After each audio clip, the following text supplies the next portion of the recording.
বিসমিল্লাহির রহমানির রহিম। আসসালামু আলাইকুম ওয়া রাহমাতুল্লাহ। আপনাদের সবাইকে আবার আমার সাইফুস ক্লাসরুম চ্যানেলে স্বাগত জানাচ্ছি।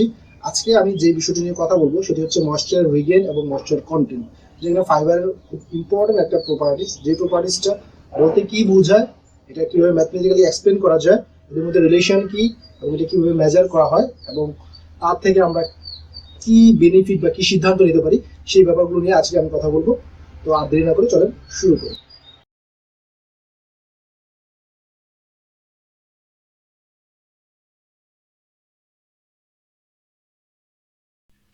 তো শুরুতেই দেখে নেওয়া যাক আজকের টপিকে কি থাকছে। আজকের টপিকে থাকছে ময়েশ্চার রিগেইন এবং ময়েশ্চার কন্টেন্ট কীভাবে করে এটা টেস্ট করা যেতে পারে, তারপরে এদের মধ্যে রিলেশনশিপ কীভাবে দাঁড় করানো যায়, ম্যাথমেটিক্যালি কিছু mathematical problem, importance of moisture regain and moisture content এবং কী ফ্যাক্টরের উপর ময়েশ্চার রিগেইন এবং ময়েশ্চার কন্টেন্ট ডিপেন্ড করে থাকে, পাশাপাশি কিছু কমন ফাইবারের ময়েশ্চার রিগেইন এবং ময়েশ্চার কন্টেন্ট ভ্যালু।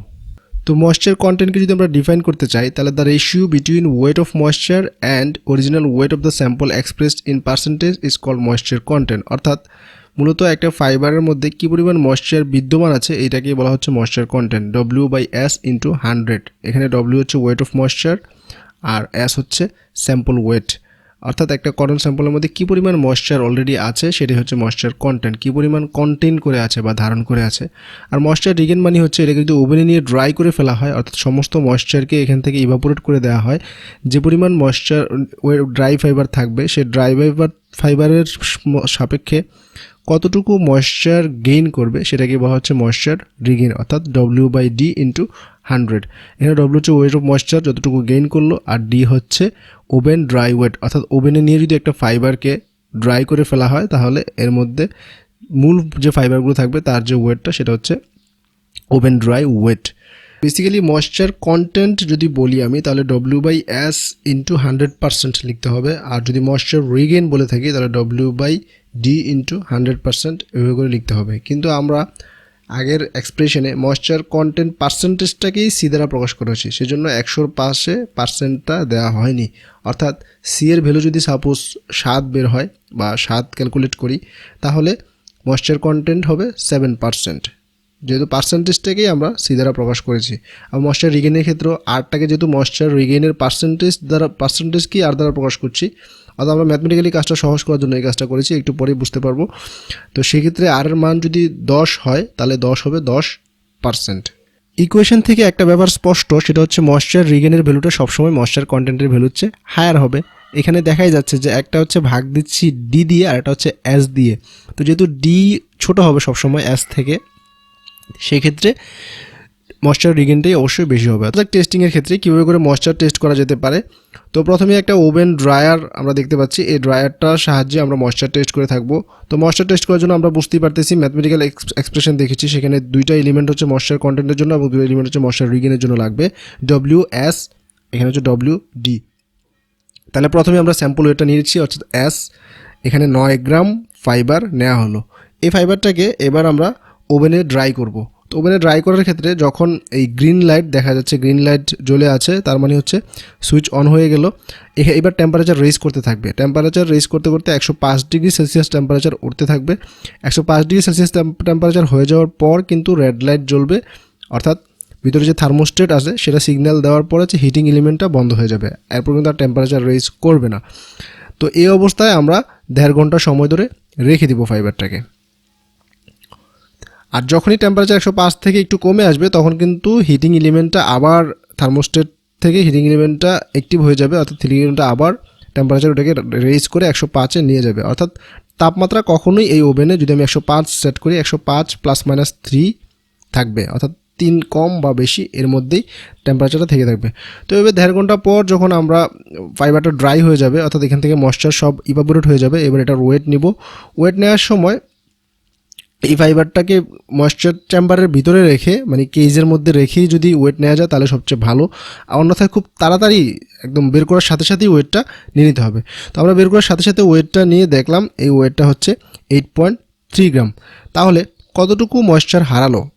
9 থেকে যখন 8.3 বিয়োগ দেওয়া হবে তার মানে 0.7 গ্রাম ময়েশ্চার ছিল। তাহলে এটা হচ্ছে W, আর স্যাম্পল ওয়েট ছিল 9, তো ডিভাইড করলে আমরা পার্সেন্টেজ পাচ্ছি হচ্ছে 7.78% হচ্ছে ময়েশ্চার কন্টেন্ট। ময়েশ্চার রিগেনের জন্য যেহেতু এটার ওভেন ড্রাই ওয়েট ছিল হচ্ছে 8.3 গ্রাম, এবার এটাকে আমরা এখানে রেখে দিয়ে চলে যাব 24 ঘন্টা বা 48 ঘন্টা পরে এসে তার ওয়েট নিব, কারণ আমরা দেখব যে এই ফাইবারটা জাদুর মতো কাজ করবে, অর্থাৎ এখানে রেখে দেওয়া হচ্ছে 8.3 গ্রাম, ওয়েটটা আস্তে আস্তে বাড়ছেই, অর্থাৎ ময়েশ্চার গেইন করতেছে। এভাবে করে 24 ঘন্টা কন্ডিশনিং করলে তার ময়েশ্চারটা কতটুকু গেইন করে। তো পরের দিন এসে যখন ওয়েট নিলাম, সেই ওয়েটটা পাওয়া গেল হচ্ছে 9.02 গ্রাম। তাহলে আগে ছিল 8.3 ওভেন ড্রাই ওয়েট, আর এখন হচ্ছে 9.02 হচ্ছে ময়েশ্চার গেইন করার পর। তাহলে কতটুকু ময়েশ্চার গেইন করলো, এই পরিমাণটা হচ্ছে 0.72 গ্রাম। আর এটার ওভেন ড্রাই ওয়েট ছিল হচ্ছে 8.3, তাহলে ডিভাইড করলে পাচ্ছে হচ্ছে 8.67% ময়েশ্চার কন্টেন্ট, ময়েশ্চার রিগেন। তো ময়েশ্চার কন্টেন্ট এবং রিগেনের মধ্যে রিলেশনশিপ দাঁড় করানো যায়। এখানে ম্যাথমেটিক্যালি দেখতে পাচ্ছি যে সি হচ্ছে W/S × 100 আর আর হচ্ছে W/D × 100। আবারও বলে রাখি, এখানে 100-এর সাথে পার্সেন্ট দেওয়া হয়নি এই জন্য, কারণ সি দ্বারা ময়েশ্চার কন্টেন্টের পার্সেন্টেজকে ইন্ডিকেট করে, আর দ্বারা ময়েশ্চার রিগেনের পার্সেন্টেজকে ইন্ডিকেট করে। তো এখানে আমরা বলতে পারি যে এস স্যাম্পলের মধ্যে দুইটা এলিমেন্ট আছে, একটা হচ্ছে ডি এবং ডব্লিউ, অর্থাৎ ময়েশ্চার এবং ড্রাই স্যাম্পল দুইটা মিলেই হচ্ছে টোটাল এস। তো ইকুয়েশন 1 থেকে আমরা এরকম লিখতে পারি যে এই অবস্থাটা, এখন এটাকে যদি আমি এস এর জায়গায় ইকুয়েশন 3 এর সাহায্য নিয়ে এই ভ্যালুটা পুট করে দিই D+W, তাহলে এরকম পাচ্ছি। কিন্তু ম্যাথমেটিক্স আমাদেরকে এই কাজটা করতে সমর্থন করে না যে A/B+C, এটাকে আমরা A/B+A+A/C এরকম লিখতে পারি না। তো সেক্ষেত্রে আমরা কি করব, উভয় পাশে অর্থাৎ উপরে এবং নিচে দুই জায়গায় হচ্ছে আমরা ডি দ্বারা ভাগ করে দিয়েছি, উপরে এবং নিচে। এটা আমরা করতে পারি, উপরের রাশিকে এবং নিচের রাশিকে দুইটাকেই ডি দ্বারা ভাগ করে নিলাম। তো এবার কিন্তু নিচে যে রাশিটা আছে D+W/D, এটাকে কিন্তু আমরা এবার ম্যাথমেটিক্স অনুসারে ভাগ করে ফেলতে পারি D/D+W/D। তো এবার এই অংশটা যখন পুট করা হবে, পুট করলে আমরা পেয়ে যাচ্ছি উপরে W/D, নিচে হচ্ছে 1 + W/D। তো এই W/D কিন্তু আবার ইকুয়েশন 2 থেকে আমরা পাবো যে W/D এর মান হচ্ছে R/100, অর্থাৎ আরটাকে যদি 100কে যদি সাইড চেঞ্জ করে নিয়ে যাওয়া হয়, তো তাহলে W/D সমান পেলাম হচ্ছে R/100। এই R/100টাকে আমরা এবার ইকুয়েশনে পুট করে দিব। ইকুয়েশনে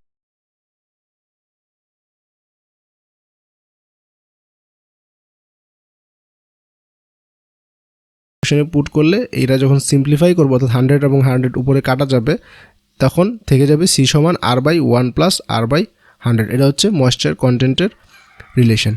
এবং ময়েশ্চার রিগেন থেকেও কিন্তু কন্টেন্টে আসা যায়, সেক্ষেত্রে হচ্ছে R সিমিলারলি আমরা প্রুভ করতে পারবো C/1 - C/100।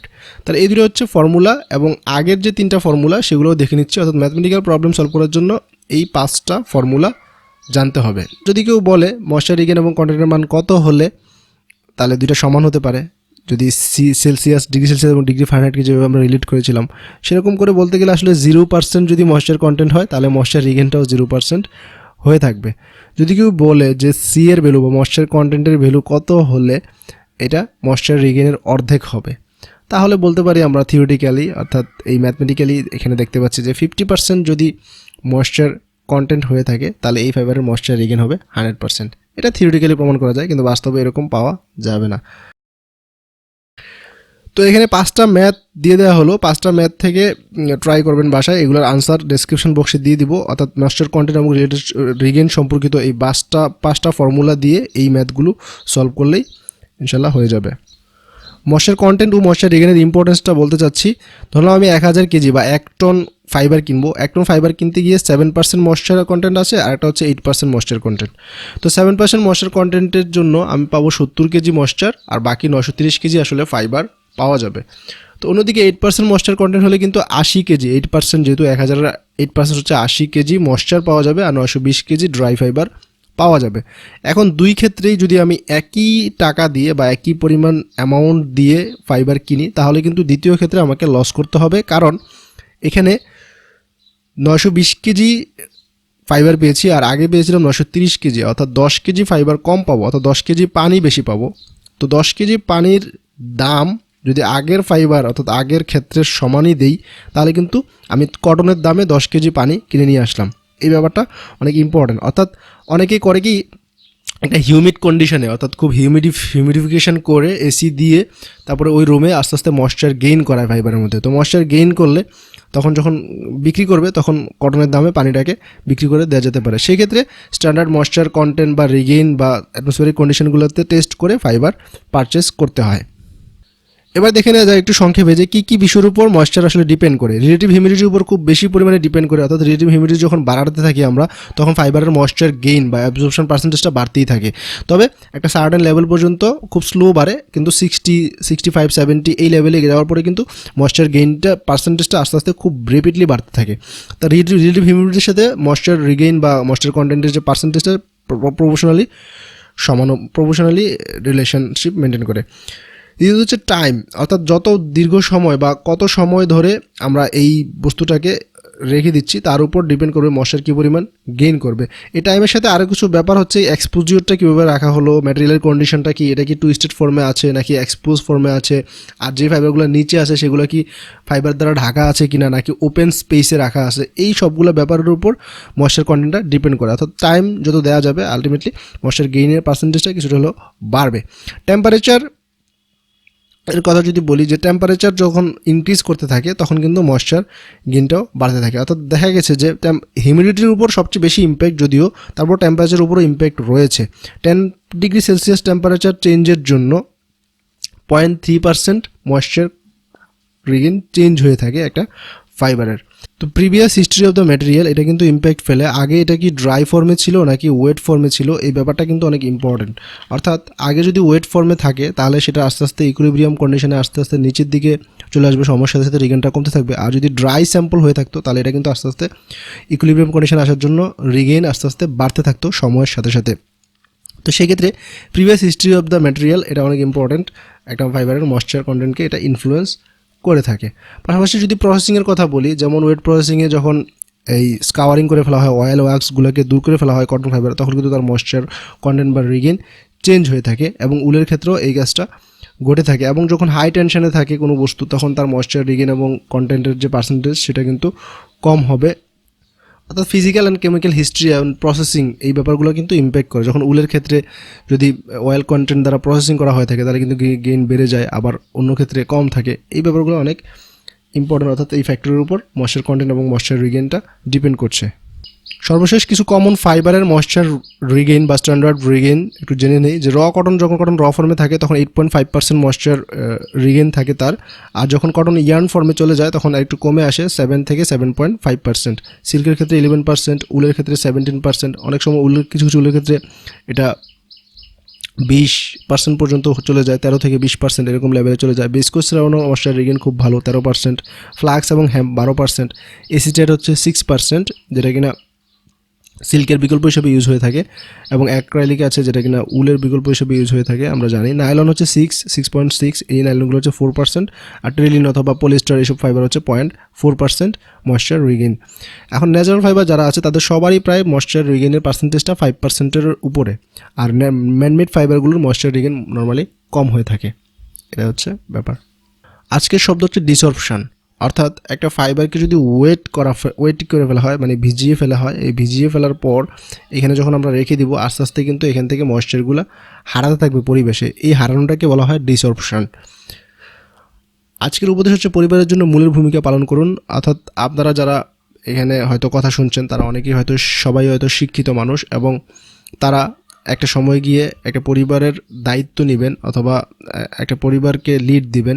তো সেই ক্ষেত্রে আপনি চেষ্টা করবেন যে আপনার পরিবারের জন্য আপনি একটা মূলের ভূমিকা পালন করতে, অর্থাৎ গাছের মূল যেরকম গাছের রন্ধ্রে রন্ধ্রে অর্থাৎ সবার অলক্ষ্যে থেকে রস জুগিয়ে থাকে, সেভাবে করে আপনি আপনার পরিবারটাকে, শুধুমাত্র আপনার পরিবারটাকে যদি টার্গেট করে সেই পরিবারের যদি আপনি একজন মূলের ভূমিকা পালন করতে পারেন তাহলে আপনার পরিবারটা সাকসেসফুল হবে। এভাবে করেই আমাদের দেশ সমাজ ইনশাল্লাহ পরিবর্তিত হবে। তো আশা করি ভিডিও ভালো লেগেছে। ভালো লেগে থাকলে বন্ধুদের সাথে শেয়ার করবেন, কমেন্ট করে জানাবেন কেমন লাগলো। সবাইকে অসংখ্য ধন্যবাদ।